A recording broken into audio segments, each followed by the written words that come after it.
نحمده ونصلي على رسوله الكريم اما بعد اعوذ باللہ من الشیطان الرجیم بسم اللہ الرحمن الرحیم الحمدللہ پچھلے لیکچرز میں ہم نے قرآن مجید کی عظمت و اہمیت پر بات کی کہ یہ ایسی مبارک کتاب ہے جو ساری انسانیت کے لیے قیامت تک کے لیے رشد و ہدایت کا ذریعہ ہے.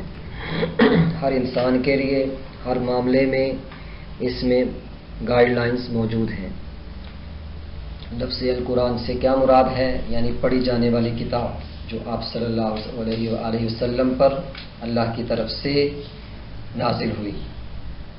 قرآن مجید تھوڑا تھوڑا نازل ہوا، اس کی وجہ جو ہیں وہ بیان کی گئی کہ موقع محل کے مطابق اللہ رب العزت کے احکامات آئے. کیسے لکھا گیا؟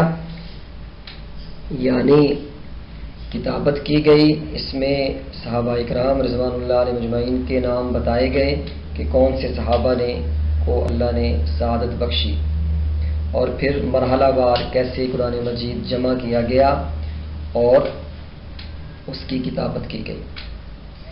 اب ہم آج کے اس لیکچر میں اس مبارک کتاب میں کیا بنیادی طور پر قرآنی تعلیمات ہیں اس موضوع پر بات کریں گے.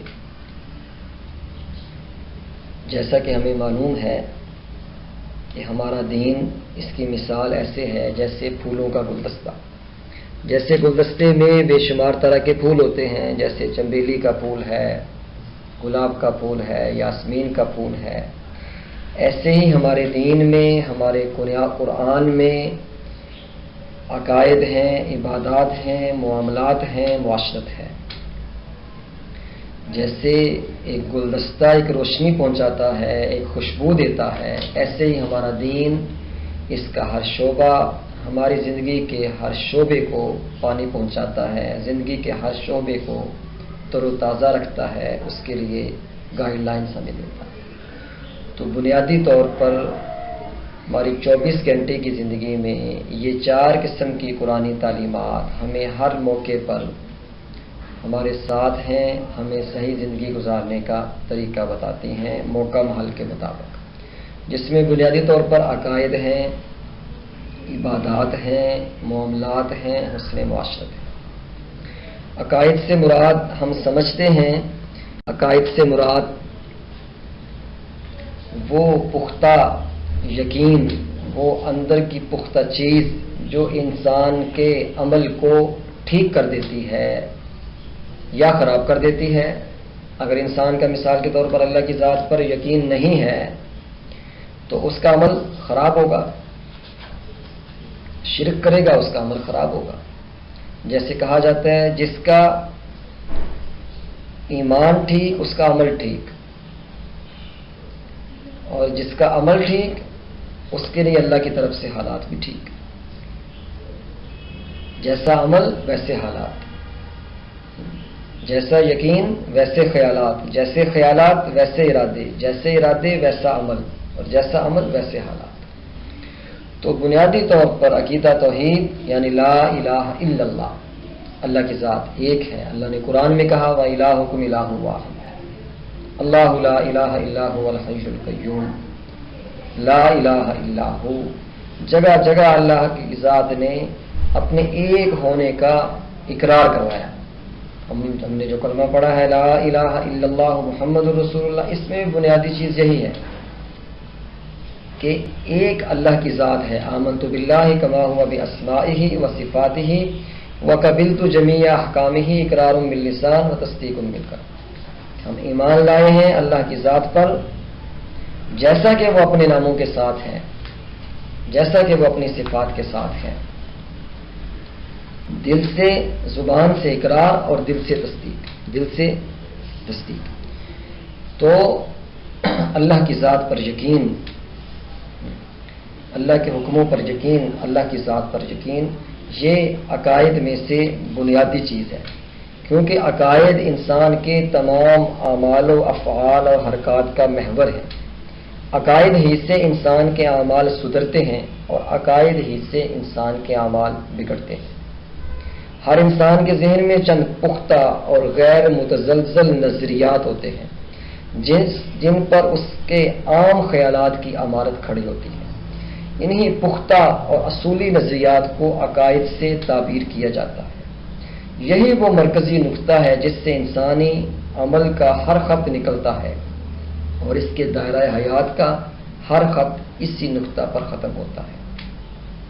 ہمارے نبی حضرت محمد صلی اللہ علیہ وآلہ وسلم نے علم و عمل، تصور و فعل اور عقلیت و عملیت کو ایک دوسرے کے ساتھ لازم و ملزوم قرار دیا ہے۔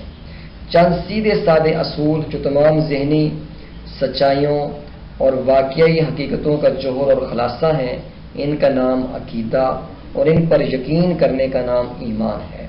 عقیدے کی خشت اول یعنی پہلی اینٹ توحید کے بارے میں قرآن کہتا ہے۔ قرآن میں یقول هو اللہ احد اللہ الصمد لم یلد ولم یولد ولم یکن لہ کفوا احد لولا آلہۃ الا اللہ لفسدتا۔ قرآن میں مختلف آیات ہیں جو کہ ہمیں جو ہے وہ یہ چیز باور کراتی ہیں کہ اللہ کی ذات ایک ہے، اللہ رب العزت کی ذات کے علاوہ دنیا میں کوئی معبود نہیں۔ دوسری بنیادی چیز جو ہمارے عقائد میں ہے وہ رسالت ہے، محمد الرسول اللہ، آپ صلی اللہ علیہ وآلہ وسلم پر ایمان کہ آپ صلی اللہ علیہ وسلم اللہ کے آخری نبی ہیں، آپ صلی اللہ علیہ وسلم سے محبت، آپ صلی اللہ علیہ وسلم سے عقیدت، آپ صلی اللہ علیہ وسلم کے طریقوں میں کامیابی کا یقین، آپ صلی اللہ علیہ وسلم کی اتباع، یہ ساری چیزیں جو ہیں یہ ہمارے ایمان کا حصہ ہیں۔ اور یہ رسالت یہ وہبی چیز ہے، یعنی اللہ کی طرف سے ادا کرتا ہے۔ کوئی انسان خود سے نبی یا رسول نہیں بن سکتا، بلکہ اللہ ہی کی ذات جس کو بناتی ہے وہ بنتا ہے۔ ہر امت میں رسول آئے، ہر امت کے لیے اللہ نے رسول بھیجا، تمام رسول انسان تھے، جیسے سورۃ نحل میں ہے جس کا ترجمہ ہے، اور ہم نے آپ سے پہلے بھی جب کبھی رسول بھیجے ہیں، آدمی بھیجے ہیں جن کی طرف ہم وہی بھیجتے تھے۔ تمام رسولوں پر ایمان لانا ضروری ہے، جیسے آمنت باللہ وملائکتہ وکتبہ ورسلہ والیوم الآخر والقدر خیرہ وشرہ من اللہ تعالی والبعث بعد الموت۔ اس میں درج ہے کہ جتنے بھی رسول ہیں ہم سب پر ایمان لائے ہیں۔ جو لوگ اللہ اور اس کے رسولوں سے کفر کرتے ہیں اور چاہتے ہیں، یہ قرآن کی ایک سورۃ نساء کی آیت ہے جس کا ترجمہ ہے، جو لوگ اللہ اور اس کے رسولوں سے کفر کرتے ہیں اور چاہتے ہیں کہ اللہ اور اس کے رسولوں کے درمیان تفریق کریں اور کہتے ہیں کہ ہم کسی کو مانیں گے اور کسی کو نہ مانیں گے اور کفر اور ایمان کے درمیان ایک نئی راہ نکالنے کا ارادہ رکھتے ہیں، وہ سب پکے کافر ہیں، اور ایسے کافروں کے لیے ہم نے ذلیل کرنے والی سزا تیار کر رکھی۔ تو یہ منکرین رسالت کا انجام ہے جو کہ بتایا گیا ہے۔ ایک دوسری آیت میں بھی ہے، بلا شبہ جن لوگوں نے ہماری آیتوں کو ماننے سے انکار کر دیا، انہیں ہم یقیناً آگ میں جھونکیں گے، اور جب ان کے بدن کی کھال گل جائے گی تو اس کی جگہ دوسری پیدا کر دیں گے تاکہ وہ خوب عذاب کا مزہ چکھیں۔ تو یہ بنیادی چیز ہے، جیسے اللہ کی ذات پر ایمان لانا ضروری ہے، ایسے ہی سارے رسولوں پر ایمان لانا، اور پھر ہمارے نبی، آخری نبی حضرت محمد صلی اللہ علیہ وآلہ وسلم اللہ کے آخری رسول ہیں، وہ ہمارے نبی ہیں، ہم ان کے امتی ہیں۔ جیسے اللہ کے ساتھ ہمارا رشتہ ہے بندگی کا، اور آپ صلی اللہ علیہ وآلہ وسلم کے ساتھ ہمارا رشتہ ہے امتی کا۔ تو امتی وہ ہوتا ہے جو نبی کے پیچھے چلتا ہے، نبی کی اتباع کرتا ہے۔ تو تیسری بنیادی چیز جو عقائد میں سے ہے، جو بنیادی چیز ہے، وہ ہے آخرت پر ایمان، آخرت پر یقین، جیسا کہ ایمان مفصل میں بھی ہے، آمنت باللہ وملائکتہ وکتبہ ورسلہ والیوم الآخر، آخرت کے دن پر ایمان، والقدر خیرہ وشرہ، خیر اور شر اللہ کی طرف سے ہے، والبعث بعد الموت، اور مرنے کے بعد جی اٹھنے پر۔ تو آخرت دنیا کے مقابلے میں زیادہ پائیدار ہے۔ دنیا کے معنی ہے گھٹیا چیز، اور آخرت کے معنی ہے ہمیشہ رہنے والی چیز۔ تو یہ ہمارے عقائد میں سے ہے کہ ہم نے قیامت کے دن، قیامت اللہ رب العزت کی ذات عالی وہ دن لانے والی ہے جس میں پہلا دن 50,000 سال کا ہوگا، سورج سوا نیزے پر ہوگا،